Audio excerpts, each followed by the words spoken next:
আপকি আদালতে cricket star Gautam গম্ভীরের বিরুদ্ধে অভিযোগ হলো যিনি সর্বদাই অসুরক্ষিত অনুভব করেন। ওয়ানডেতে আপনি অনেকবার ড্রপ হয়েছেন, টেস্ট ম্যাচে আপনি অনেকবার ড্রপ হয়েছেন, আর এর প্রভাব আপনার মনে বা মাথায় এমনভাবে পড়েছে যে আজও ভয় পান। স্যার একদম, যদি আপনি ইন্ডিয়ার জন্য দেখুন, যদি আপনি ইন্ডিয়ার জন্য খেলছেন তো কমপ্লেসেন্ট হতে পারে না, বিকজ এত কম্পিটিশন আছে ইন্ডিয়াতে। আর যেরকমভাবে আমার পাস্ট এক্সপিরিয়েন্স রয়েছে যে আমাকে কখনো ইনিশিয়ালি অনেক বেশি রান আমি পাইনি, তো ওটা এমনভাবে মনে বসে গিয়েছে যেমন যে আমার আজও মনে হয় 2 বা 3টে ম্যাচে রান যদি না বানাই তাহলে বাদ পড়ে যাব, which is in a way ভালো আবার খারাপও। বিকজ খারাপ এই জন্য যে আমি নিজের উপর খুব হার্ড হয়েছি, কারণ আমি যদি 2টো ম্যাচে রান না করতে পারি আমি নিজের উপর প্রেশার নিয়ে ফেলি। কিন্তু ভালো এই জন্যই যে ওটা আমায় সবসময় চ্যালেঞ্জে রাখে যে আমাকে প্রতিটা ম্যাচে রান করতে হবে আর প্রতিটা ম্যাচে ওই ইন্টেন্সিটি নিয়েই খেলতে হবে, যে ম্যাচ যেমন নিজের প্রথম ম্যাচ খেলেছি। কিন্তু আপনার পারফরমেন্স তো এতটাই ভালো, আপনি টিমের ভাইস ক্যাপ্টেন, আপনি টিমের ক্যাপ্টেনও ছিলেন, তাহলে এখন তো আপনার আর ভয় লাগার কোনো কথা নয় যে কেউ আপনাকে ড্রপ করে দিতে পারে। স্যার দেখুন, আপনার পুরনো অভিজ্ঞতা যখন আপনার ভেতরে চলে যায় তখন খুব মুশকিল সেটাকে বের করা, ওটা আপনার মাথায় ঢুকে পড়ে। ওটাই আমার সঙ্গেও হয়েছে। আমি যত ইচ্ছে চেষ্টা করিনি, আমি যত ইচ্ছে বলে দিলাম যে না আমি খুব সিকিওর, এখন আর আমার গায়ে লাগে না, যে এবার আমি বাদ পড়বো না, সেটা সত্যি নয়। যদি আপনি আমার থেকে সত্যিটা শুনতে চান, আজও অতটাই ইনসিকিওর মনে করি যতটা আমি শুরুতে করতাম। এটা আমার জন্য কাজ করে, কিন্তু জানি না বাকি লোকেদের জন্য কাজ করে কিনা, কিন্তু আমার জন্য করে, বিকজ এটা সবসময় আমাকে চ্যালেঞ্জে রাখে আর আমার খিদে বাড়ায় যে আমাকে আরো রান বানাতে হবে। তো সেভাবে দেখলে এটা ভালো। তাহলে এটা কি ইনসিকিউরিটির কারণ যে আপনি কখনো 97, কখনো 98, কখনো 96-এ আউট হয়ে যান? হতে পারে স্যার, কারণ আমি অনেকবার আমার মনে হয় যে 100 বানাতে হবে, আর এই 100 বানানোর চক্করে রাশ অফ ব্লাড অথবা যা কিছু হয়, তখন আমার মধ্যে 97 থেকে ওই 3 রান মাথায় থাকে না, মাথায় তখন 100ই হয়ে যায়। এটা আমার সঙ্গে অনেকবারই হয়েছে যে 90s যখন আমি 100-র খুব কাছাকাছি যাই, আমার মনে হয় যে এবার আমাকে 100 বানাতে হবে। ওটা আমি এক রান করে ভুলে যাই, তখন আমার মনে হয় তাড়াতাড়ি শেষ করি, কারণ এই চাপ আমি আর নিতে পারবো না। ওয়ার্ল্ড কাপ ফাইনালে আমরা দেখেছি যখন 3 রান বাকি ছিল তখন আপনি মরিয়া হয়ে উঠেছিলেন রান বানানোর জন্য। হ্যাঁ, আমি খুবই পস্তাই, কারণ আমি যখন আউট হয়েছিলাম তখন আমি এটাই নিজেকে বলেছিলাম যে হয়তো এই 3 রানের জন্য আমি সারা জীবনে সবসময় regret this 3 runs for the rest of my life. জানি না যে এরকম সুযোগ আমি আর কখনো পাবো কিনা। ওয়ার্ল্ড কাপ ফাইনাল খেলছি আর 97 রানে আমি খেলছি আর 3 রান বাকি আছে 100 করার জন্য। আমি জানি না এরকম সুযোগ আর আসবে কিনা, but at the same time যদি আমি 100 বানাতাম আর ইন্ডিয়া ম্যাচ হেরে যেত, যেমন মহিলা জয়বর্ধনা 100 বানিয়েছিল আর শ্রীলঙ্কা হেরে গিয়েছিল, ওর ওই 100-এর তখন আর কোনো ভ্যালু থাকে না। যে আমি যদি 97 বানাই আর হাইয়েস্ট রান বানাই আর ওয়ার্ল্ড কাপ জিতি, তো তার আনন্দ হবে, কিন্তু আইসিং অন দ্য কেক এটা হতো, এর থেকে ভালো হতো যে আমি 100 করতাম আর ওয়ার্ল্ড কাপ উইনিং টিমের সদস্য হতাম। কিন্তু হ্যাঁ, যদি আপনি ব্যক্তিগতভাবে আমাকে জিজ্ঞেস করেন তাহলে হ্যাঁ, ওই 3 রান আমাকে সারা জীবন জ্বালাতন করবে। দেখুন, যখন প্রথমে সেহবাগ আউট হলো আর তারপর সচিন তেন্ডুলকার আউট হয়ে গেল, তখন তো জনতা আশা ছেড়ে দিয়েছিল। আমি কিন্তু ছাড়িনি স্যার, অনেস্টলি,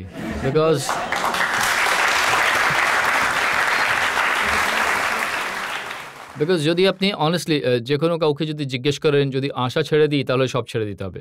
যখন সচিন সেহবাগ আউট হয়ে গিয়েছিল তো তখনও আমাদের কাছে স্ট্রেংথ ছিল।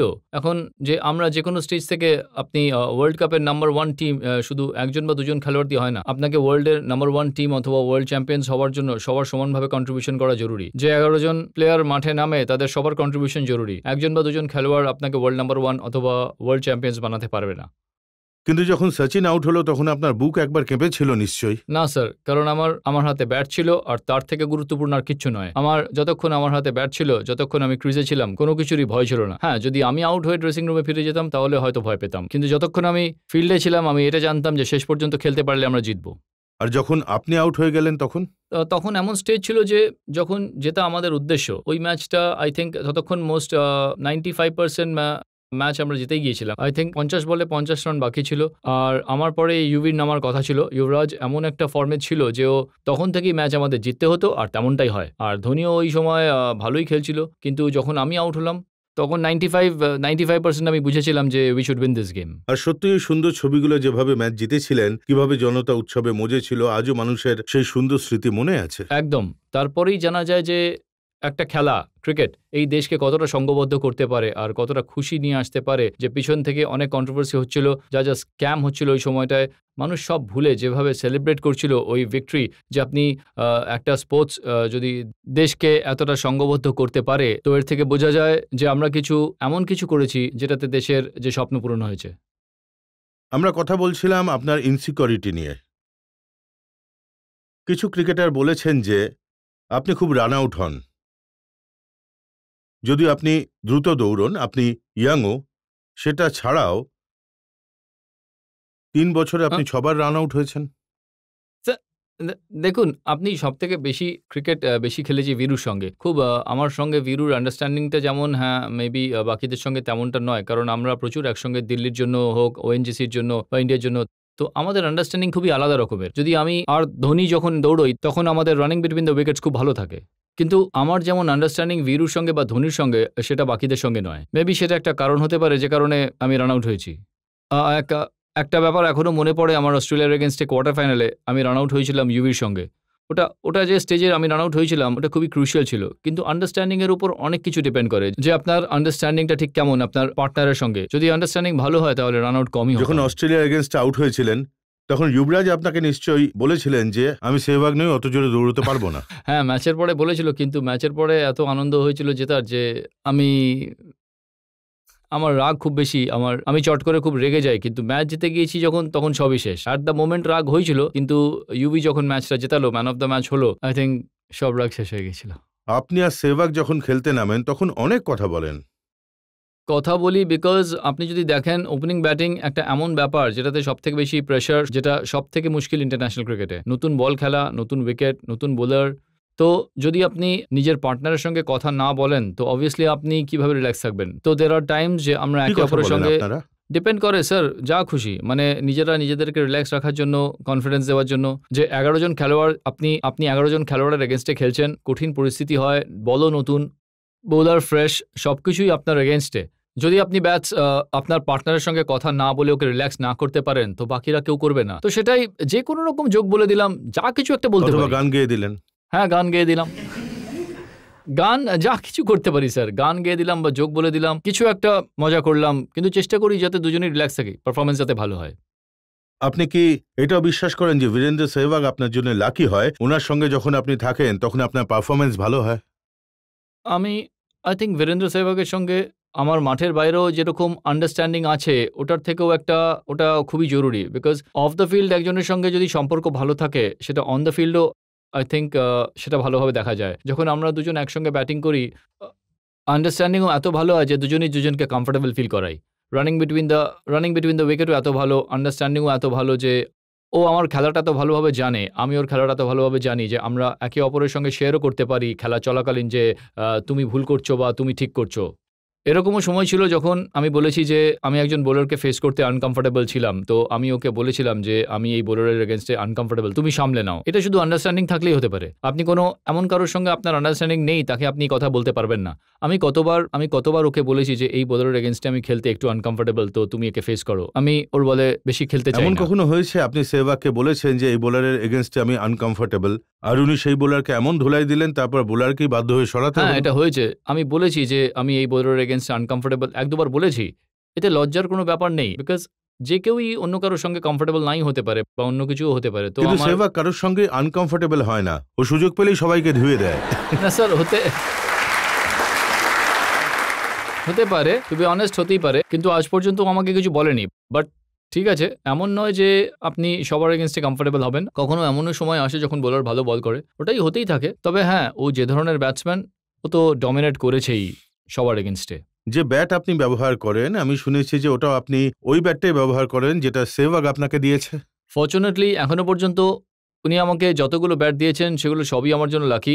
সেটা ওয়ার্ল্ড কাপ 2020 ওয়ার্ল্ড কাপের সময় দিয়েছিলেন 2007-এ, আর তারপরেও একটা ব্যাট দিয়েছেন আমাকে, যেটা দিয়ে আমি 100 বানিয়েছিলাম অস্ট্রেলিয়ার এগেনস্টে। তো আজ পর্যন্ত উনি আমাকে যা ব্যাট দিয়েছেন সে দিয়ে আমি অনেক রান বানিয়েছি। তো it's kind of a lucky charm for me.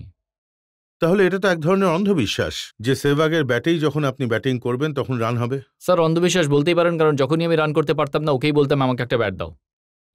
Gautam, Sachin Tendulkar এত বড় প্লেয়ার, গোটা বিশ্বে ওনার এত নাম, এত দিন ধরে উনি খেলছেন। যখন ওনার সঙ্গে খেলেন তখন কোনো কমপ্লেক্স হয়, ইনফিরিয়রিটি কমপ্লেক্স হয় যে এত বড় প্লেয়ারের সঙ্গে খেলছেন?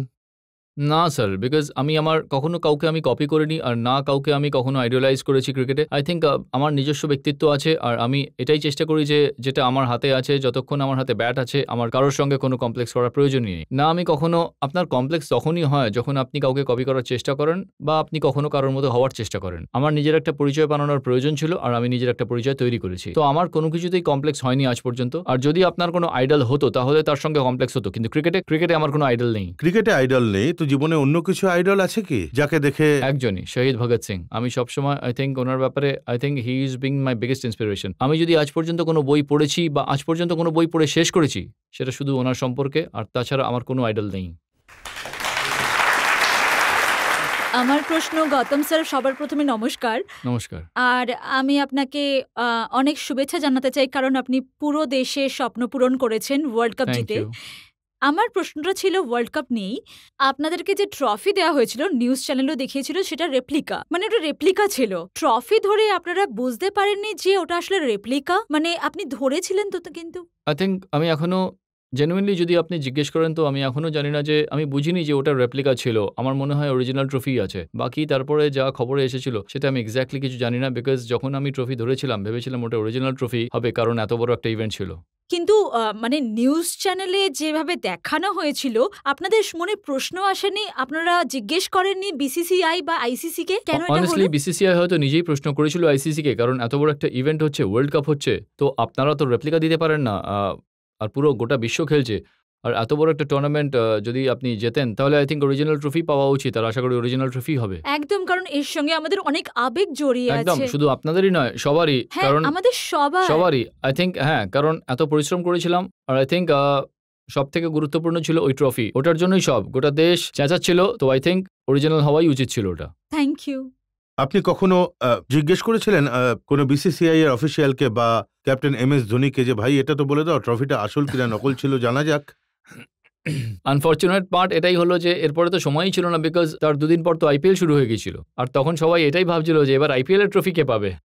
তো এটাই মাথায়, কিন্তু আমার এখনো মনে হয় যে এত বড় একটা ইভেন্ট যদি হয়, তাহলে আই ডোন্ট থিঙ্ক যে it should be a duplicate, it can be a duplicate trophy.